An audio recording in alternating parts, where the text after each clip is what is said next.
Bakarın ter güllerinden nuskalar keşfin senin.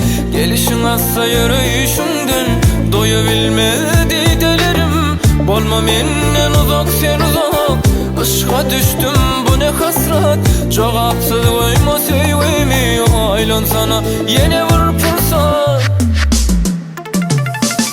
Balklı akşamlar tutsa elim ellerim, övsen her yerlerden gelermiş kıysın senin. Gitme bu yerlerden, beni terk eyleme, kalsam sensiz bu yerlerde.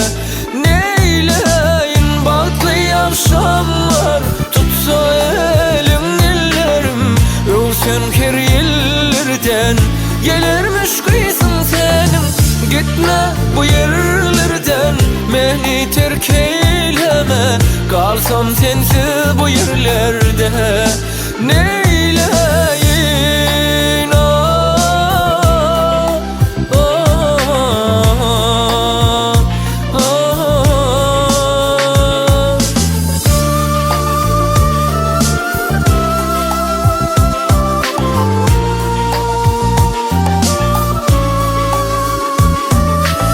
Gayı hasratlı kursak da yan ya yürek köler yalı. Kalmen bilen her fırsatta açılsın ömrümüz güller yalı. Bolma menden uzak sen uzak, aşka düştüm bu ne hasret. Cevapsız koyma sevgimi, aylan sana yine var fırsat. Balklı akşamlar tutsa elim ellerim, övsen her yerlerden gelermiş kıysın senin. Gitme bu yerlerden, beni terk eyleme, kalsam sensiz bu yerlerde.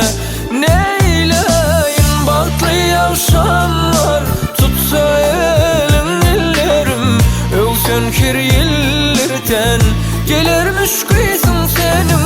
Gitme bu yerlerden, beni terk eyleme, kalsam sensiz bu yerlerde.